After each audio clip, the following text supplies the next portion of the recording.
সূরা, সূরাটার নাম সূরায়ে কাহাফ। এই সূরার মধ্যে 7 জন যুবকের ঘটনা আছে। যেই যুবক 7 জন গুহার মধ্যে 309 বছর নিজেদের ঈমান বাঁচাতে গিয়ে আল্লাহর কুদরতে এক টানা জীবিত থাইকেই ঘুমাইছে, জীবিত ছিল। এই ঘটনাটা বিস্তারিত সুন্দরভাবে এই সূরার মধ্যে আছে। এই জন্য এই সূরার নাম সূরায়ে কাহাফ। গুহা, কাহাফ শব্দের অর্থ হলো কোনো পাহাড়ের ভিতরে প্রশস্ত গুহা, মানে যে গুহার মধ্যে বসা শোয়ার জন্য আরামসে, ছোট্ট গুহা না আর কি, বড় সড়ো ভিতরে প্রশস্ত জায়গা, এমন গুহাকে বলে কাহাফ। আর ওই ছেলেগুলোকে, যুবকগুলো যারা ওই গুহার মধ্যে ছিল, তাদেরকে ওই গুহার স্মরণে বলা হয় আসহাবে কাহাফ। এখানে আছে তাদের আলোচনা। আম হাসিবতা আন্না আসহাবাল কাহফি ওয়ার রাকিম কানু মিন আয়াতিনা আজাবা। নবীজি সাল্লাল্লাহু আলাইহি সাল্লামের জন্মের আগে, আমাদের নবীর তারও আগে এক জামানায় রোম দেশে একটি অঞ্চল ছিল, যেই অঞ্চলের মধ্যে একজন বাদশাহ ছিল, দাকিয়ানুস। ওই বাদশার আমলে ওই দেশের সমস্ত জনগণকে বাধ্যতামূলক, বাদশাহ আইন করছিল সকলকেই বাধ্যতামূলক মূর্তি পূজা করতে হবে, এবং মূর্তির উদ্দেশ্যেই একমাত্র প্রাণী, মানে কোরবানি করি যেরকম আমরা, তো ওই বাদশার আইন ছিল মূর্তির উদ্দেশ্যেই একমাত্র পশু জবাই করতে হবে, মানে মূর্তির নিয়তে কোরবানি করবে। তো সমস্ত মানুষ এই মূর্তি পূজায় যখন লিপ্ত, সর্বপ্রথম 7 জন যুবক হিম্মত করে, নওজোয়ান, যারা প্রথম, মজার বিষয়, আশ্চর্য, মানে এটা খুব অবাক করা বিষয় যে এই যুবকরা সব ছিল বড় বড় সম্ভ্রান্ত সর্দার ওই দেশের, তাদের সন্তান। 2 নাম্বার, তাদের গায়ের পোশাক ছিল 7 জনের গায়েই পোশাক যেটা পরতো তারা আগে, সেটা ছিল স্বর্ণ রৌপ্য খচিত জামা, শাহী পোশাক। 3 নাম্বার, তাদের সবার কানের মধ্যে, মানে এমন পাঙ্কু আছিল, এদের কানের মধ্যে দুল ছিল, দুল কানের মধ্যে, তাফসীরে আছে, কানের মধ্যেও কি ছিল, দুল ছিল। গায়ের মধ্যে স্বর্ণরৌপ্য খচিত জামা। এরকম শাহী বিলাসী উচ্চ বংশীয় সর্দার সম্ভ্রান্ত ব্যক্তিদের সন্তান ছিল তারা। তো আল্লাহর কুদরতে, আল্লাহর দয়ায় আল্লাহ তাআলা তাদের দিলের মধ্যে পরিবর্তন করে দিছে। এমন অবস্থার থেকে তারা বদলাইয়া গেছে। বদলাইয়া তারা বলছে পুরা জাতির সামনে যে আমরা রব্বুনা রব্বুস সামাওয়াতি ওয়াল আরদ, আমাদের রব, আমাদের প্রভু, আমাদের প্রতিপালক, 7 আসমান এবং জমিনের যিনি রব, তিনি লান নাদউ মিন দুনিহি ইলাহান, আল্লাহকে বাদ দিয়ে আমরা আর কাউকে ডাকবো না, ডাকলে শুধু আল্লাহকেই ডাকবো। অনেক লম্বা ঘটনা, আমার পুরা ঘটনা বলতে চাচ্ছি না। পরে বাদশাহ তাদেরকে ডাকছে, মানে মূল কথাটা বলতেছি আর কি। বাদশাহ দাকিয়ানুস তাদেরকে ডাইকা সামনে আইনা বলছে, তোমরা যুবক, যদি নওজোয়ান না হইতা, যুবক না হইতা, তো একটা কোফে কল্লা ফালাই দিতাম, কিন্তু যুবক এই কারণে ফালাইলাম না, সুযোগ দিলাম কিছুদিন, তোমরা তোমাদের এই সমস্ত চিন্তা ভাবনা এটি বাদ দিয়া সবা আর 10 জনের মতে মূর্তি পূজা করো, হুদাহুদি বাড়াবাড়ি করো না, বিপদেও পড়ো না, নিজেদেরকে মুসিবতে ফেলিও না। এই কথা শুনে যুবকরা নিজেদের ঈমান বাঁচানোর জন্য বাবা মা, পরিবার, বংশ, ফ্যামিলি সব ত্যাগ করে গোপনে একটা পাহাড়ের গুহার মধ্যে গিয়ে আশ্রয় নিচ্ছে, এই 7 জন একসাথে। এরপরে গুহার মধ্যে গিয়া তারা আল্লাহ তাআলার কাছে দোয়া করছে, রব্বানা আতিনা মিন লাদুনকা রাহমা, আল্লাহ আপনি আমাদের উপরে রহমত দান করেন, আপনার দয়া করেন, ওয়া হাইয়্যি লানা মিন আমরিনা রাশাদা, আর আপনি আমাদেরকে কি করণীয় এই ব্যাপারে, আমরা এখন কিভাবে করমু, কি করমু, চলমু, আমরা ঈমান বাঁচামু কেমনে, আমনে আমাদেরকে সঠিক দিক নির্দেশনা আপনি দিয়ে দেন। সুবহানাল্লাহ। চমৎকার বিষয় হলো তাদের দোয়াটা আল্লাহর খুব পছন্দ হয়েছে, তাদের যুবকদের ঈমান আল্লাহর পছন্দ হয়েছে, তাদের কুরবানি যে বাড়ি ঘর মা বাপ বংশ ফ্যামিলি সব ছেড়ে দিছে, আলাদা আশ্রয় নিছে। তা আল্লাহ তাআলা বলছে ঠিক আছে, অনেক কিছু করে আইছো, এখন একটু গুহার মধ্যে আসছো তো একটু বিশ্রাম নাও, একটু কাইতো, একটু জিরাও আর কি, মানে বিশ্রাম করো, পরে বিষয়টা নিয়ে আমরা কি করা যায় আমি এটা দেখবো, আগে কিন্তু হতো বুঝলেন না, একটু বিশ্রাম করো। ছেলেগুলো কাত হইছে, আল্লাহ তাআলা তাদেরকে এই এক কায়েত করে ফাদারাবনা আলা আদানিহিম ফিল কাহফি সিনিনা আদাদা, এই যে কোরআনের আয়াত, আল্লাহ বলেন আমি তাদেরকে লম্বা সময়ের জন্য টানা 309 বছর ঘুম পাড়ায়। আল্লাহ তাআলা, আমি বলতেছি এভাবে, ছেলেরা যেন বলছে আল্লাহ আমরা চাইলাম আপনার কাছ থেকে দিক নির্দেশনা যে আমরা এখন কি করবো, নিজে ঘরে ঠিক রাখবো কেমনে, মানুষের ঠিক করবো কেমনে, আমনে দি দিলেন আমরে হতাইয়া, বুঝেন না কথাটা। আল্লাহ তাআলা বলছে আরে যুবক, তোদের এই শুধু ঈমানটাই আমার এমন পছন্দ হইছে, তোদের সাহস, তোরা শুয়ে থাক, পুরা জাতি আমি আল্লাহ নিজে ঠিক করতে আসি, ওটা আমি ঠিক করু, তোরা ঘুম যা, হতার তুইটা দেখবি সব ঠিক। হ্যাঁ, 309 বছর পরে তারা যখন ঘুম থেকে উঠছে, সুম্মা বাআসনাহুম, আল্লাহ বলে আমি উঠাইছি তা করে ঘুম থেকে জেগে। অনেক ঘটনা তো, বাকি মূল কথা হলো তারা দেখছে ওই বাদশাহ মারা গেছে, ওই সময়ের জনগণ শেষ হয়ে গেছে, নতুন আরেকজন বাদশাহ, নতুন জনগণ, মানে প্রজন্ম নতুন আসছে না। 309 বছরের ভিতরে বাপ মরছে, দাদা মরছে, এখন নাতি নাতনি আছে, এবং এরকম হইতে পারে না, কথা বলেন না কেন? তো এই নতুন যারা এখন মানুষ 309 বছর পরে তারা উঠা দেখে আল্লাহ তাআলা এই 309 বছরের ভিতরে মূর্তি পূজক বাদশাহ, মূর্তি পূজক জনগণ সবগুলোরে কবরে পাঠাইয়া নতুন বাদশাহ নতুন জনগণ সকলকে ইমানদার বানায় দিছে। তারা উঠে দেখছে সব ইমান, পুরা দেশ ইমানের সৌন্দর্য মণ্ডিত, পুরা দেশ ইমানদার হয়ে গেছে। সুবহান আল্লাহ তাআলা বলেন যুবকদের ঈমান আমার এত পছন্দ যে তাদের 7 জন যুবকের হিম্মতে, ঈমানের বরকতে আমি আল্লাহ একটা জাতিকে চেঞ্জ করে দিছি, গোটা জাতিকে ঈমান দিয়ে দিছি। এজন্য ভাই ছেলেরা আমার, এটা ফিকির বাপ, তুমি বদলে যাও, তুমি বদলাইলে দেশ বদলে যাও, জাতি বদলে যাও, জাতি বদলে যাও। তোমরা বাপ নিজের আখলাক সুন্দর করো ভাইয়া, নিজের আখলাক সুন্দর। মুসলমানের পরিচয় ছেড়ে দিলে, ইসলামের পরিচয় ছেড়ে দিলে কাফের বেঈমান দুনিয়াতেও আমাদের উপরে জুলুম তো করবেই, আখেরাতেও আমরা কষ্ট পাবো, কি লাভ হবে আমাদের? এই যে ফিলিস্তিনে আপনারা জানেন প্রতিদিন ফিলিস্তিনের মধ্যে মুসলমানদেরকে জুলুম করছে। জেনিন ফিলিস্তিনের একটি শহর, শরণার্থী মুসলমানরা বাড়িঘর ছাড়া আগের থেকেই সেই শরণার্থী শিবিরের মধ্যে পর্যন্ত আক্রমণ করে ইসরায়েলি বাহিনী, ইয়াহুদিরা প্রতিনিয়ত মুসলমানের রক্তে ভাসায় দিচ্ছে, প্রতিদিন। এখন রানিং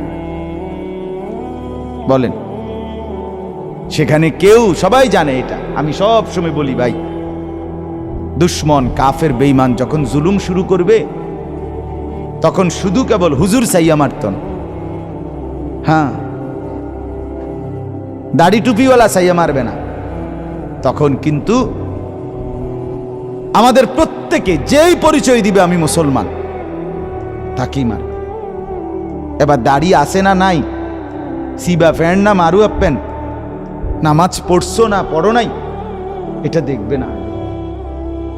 হ্যাঁ, রোহিঙ্গা মুসলমান যাদেরকে মারছে এই বার্মার বৌদ্ধরা, বার্মার সামরিক শাসক এবং বার্মার জনগণ যে রোহিঙ্গা মুসলমানদেরকে মারে বা মারছে আপনারা জানেন, শুধু হুজুরদেরকে না? কথা বলেন না কেন? তাইলে বলো ভাই, তুমি যে দুশ্মনের মত সাজলা, আর্জেন্টিনার খেলোয়াড় তোমার যে প্রিয় হইল, সে আর্জেন্টিনা তোমার বিপদের দিন আসবে কিনা?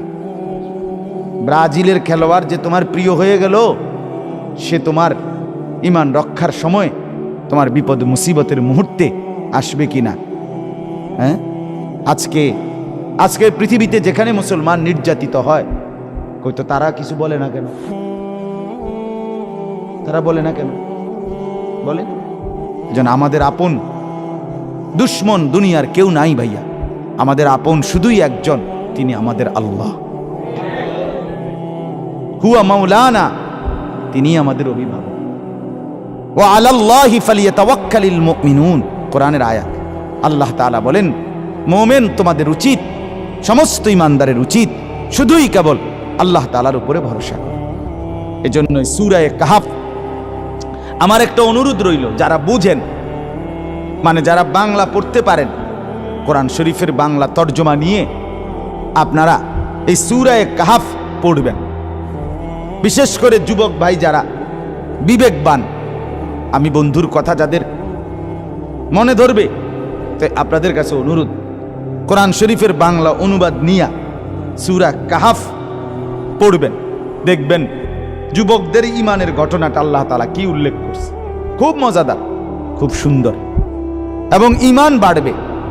আর এই সূরা যে ব্যক্তি নিয়মিত পড়ে, অল্প কথায় বলতেছি, এই সূরার প্রথম 10 আয়াত অথবা শেষের 10 আয়াত অথবা পুরা সূরা তেলাওয়াত, এটার একটা গুরুত্বপূর্ণ ফজিলত আছে। ফজিলতটা কি?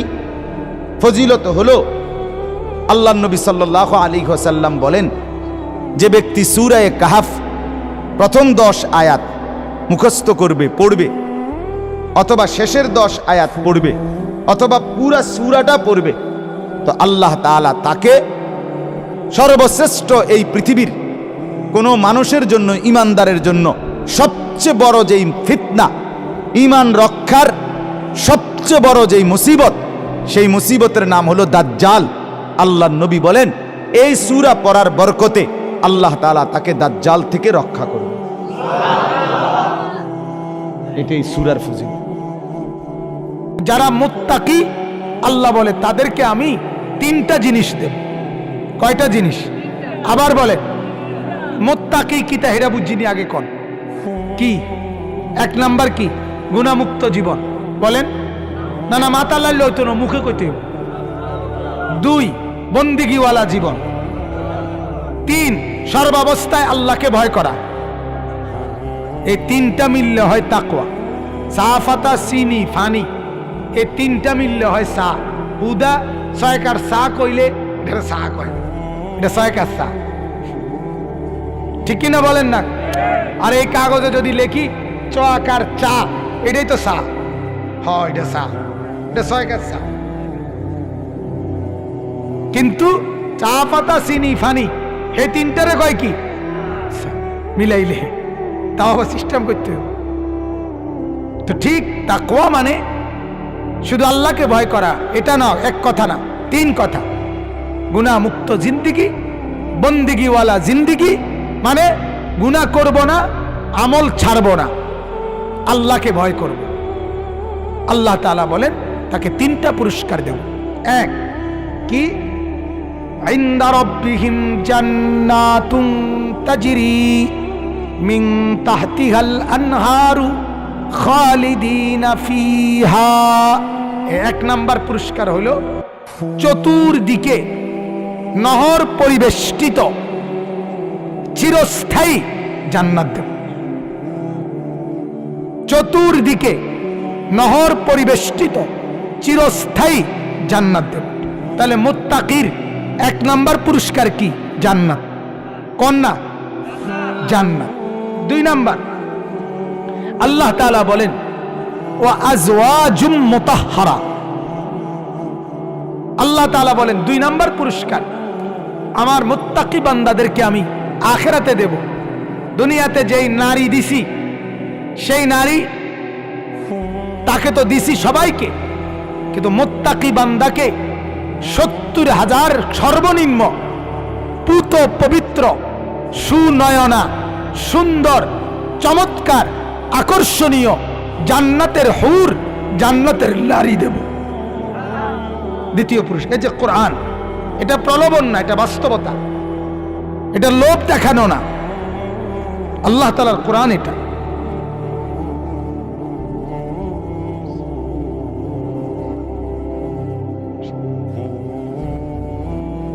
ওয়া আজওয়াজুম মুতাহহারা, আল্লাহ তাআলা বলেন আমার মুত্তাকি বান্দাকে আমি দ্বিতীয় পুরস্কার দেব পবিত্র জান্নাতের স্ত্রী হুর।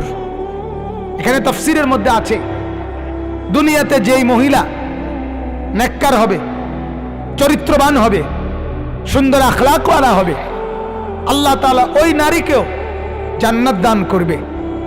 আর যদি কোনো পুরুষ তার দুনিয়ার স্ত্রীকে জান্নাতি হিসাবে পায়, মানে স্বামী স্ত্রী দুইজনেই যদি জান্নাতি হয়, তাহলে জান্নাতে ওই পুরুষকে আল্লাহ তাআলা যত সুন্দরী হুর দান করবে 70,000-এর চাইতে বেশি, তাদের সব সৌন্দর্য যা স্ত্রীকে আল্লাহ তাআলা তার চাইতে কোটি গুণ বেশি সুন্দর বানায় দেবে। দুনিয়ার বিবি, সে হবে সম্রাজ্ঞী, সে হবে রানী। আল্লাহ তাআলা বলেন আমার বান্দা দুনিয়া তো তুমি যাই ভোগ করছো করছো, কিন্তু মুত্তাকি হইতে পারলে জান্নাতও ভোগ করতে পারবা। আর দুনিয়ার গুলোর চাইতে জান্নাত অনেক দামি, অনেক সুন্দর, অনেক খায়ের, অনেক উত্তম। আল্লাহ বলেন এগুলো আমার, জান্নাতের গুলো আমার। ফালা তা'লামু নাফসুম মা উখফিয়া লাহুম মিন কুররাতি আ'য়ুন। কোরআনে আল্লাহ বলেন আমি রব্বুল আলামিন আমার বান্দার জন্য যখন জান্নাত মেলে ধরব, জান্নাত যখন খুলে দিব, আল্লাহ তাআলা বলেন আমার বান্দা যখন জান্নাত দুই নয়নে দেখবে, সাথে সাথে তার চক্ষু শীতল হয়ে যাবে। কুররাতে আয়ুন, চোখ ঠান্ডা হয়ে যাবে, আর লাগবে না, বলবে মাওলা আর লাগবে না, তৃপ্ত আমি, সুখী আমি। وقالوا الحمد لله الذي أذهب عنا الحزن। জান্নাতি বান্দা বলবে রব্বুল আলামিন আপনার প্রশংসা, আজকে জান্নাতে ঢুকবার বরকতে আমার জিন্দেগীর মধ্য থেকে সব দুশ্চিন্তা, সব পেরেশানি আজকে চিরতরে দূর হয়ে গেল। সব পেশাব, পায়খানা, মাথা ব্যথা, পেটে ব্যথা, কোন রকম কষ্ট কিচ্ছু না, কিচ্ছু কিচ্ছু থাকবে না, কিচ্ছু না। আবারও বলছি এগুলা রূপকথা না, এটা নাটকের গল্প না, কোরআনের বক্তব্য, মালিকের কথা।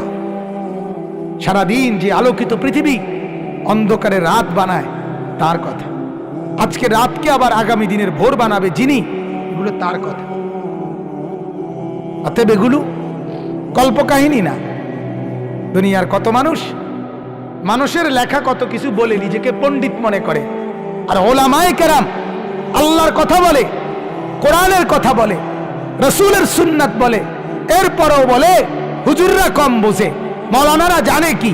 না না, মাওলানারা জানে আর শাজিম পর্যন্ত, তুমি শুধু জানো তোমার দুনিয়ার প্রয়োজন পর্যন্ত।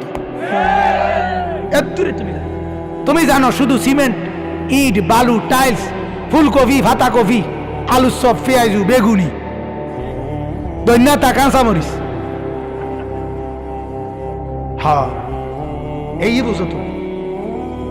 মৌলানা যা বলে আর শাজিম পর্যন্ত বলে, বুঝবে না কেন? আল্লাহ তাআলা বুঝার তৌফিক দান করেন। তাইলে দুইটা গেল, আর একটা নিয়ামত আল্লাহ তাআলা বলেন যারা মুত্তাকি তাদের তৃতীয় পুরস্কার, সুবহানাল্লাহ, ওয়া রিদওয়ানুম মিনাল্লাহ। 3 নম্বর পুরস্কার রব্বুল আলামিন বলেন আমার যে বান্দাকে আমি জান্নাত দেব, সাথে সাথে আমি রব্বুল আলামিনের সন্তুষ্টি চিরতরে ওইটাও দিয়ে দেব। আমার বান্দাকে আমি বলে দেব, বান্দা জান্নাতে যখন ঢুকলা আমি তোমাকে জানিয়ে দিলাম আজকের থেকে আমি তোমার উপরে চির খুশি, আর কোনোদিন রাগ করব না, আর কোনোদিন অভিমান করব না, আর কোনোদিন নারাজ হব না। এবারে জান্নাতি চূড়ান্ত তৃপ্তি হবে, কারণ টেনশন থাকবে। জান্নাত তো পেলাম, বাইর করে নি দেয়। জান্নাত তো পেলাম, ভুল নি হয়ে যায়। জান্নাত তো পেলাম, আল্লাহ নিয়ে আবার মাইন্ড করে। জান্নাত তো পেলাম, আল্লাহ নিয়ে আবার রাগ করে।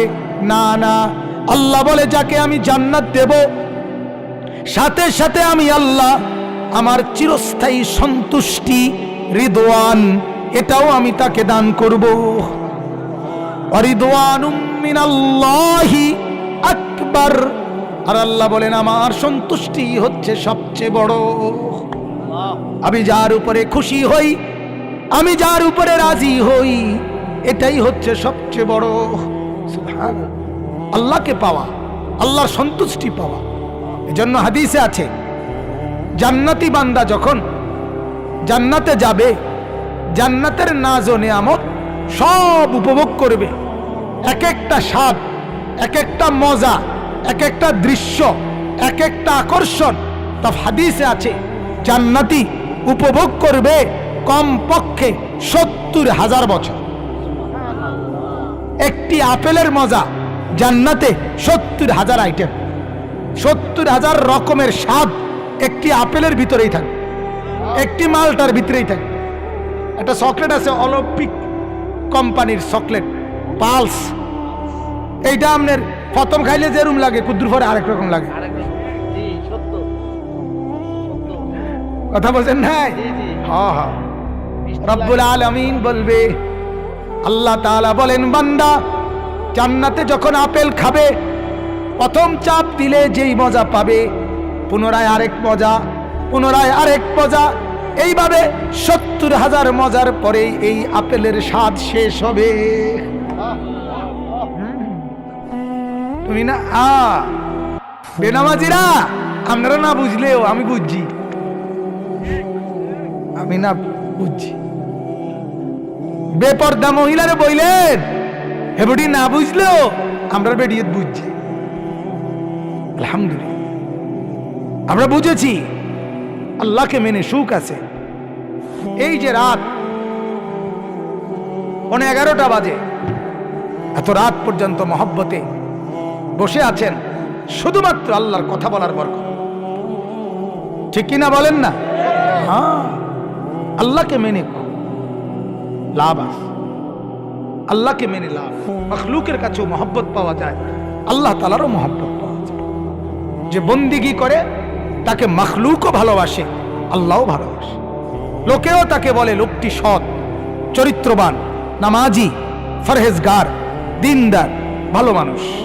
বখাটে দুশ্চরিত্রকে বেহায়া, বেনামাজি, মদখোর, নেশাখোর, ফেন্সিখোর, বাবাখোর, ডাইলখোর, জুয়ারি, নর্তকীর সাথে উলঙ্গপনা, বেহায়াপনা, জিনাকার, ব্যভিচারী, ধর্ষক, ইফতিজার, এই সমস্ত অসভ্যকে, নাফরমানকে গোটা মহল্লা, গোটা সমাজ, গোটা জাতি ঘৃণা করে, থুতু মারে, থুতু মারে।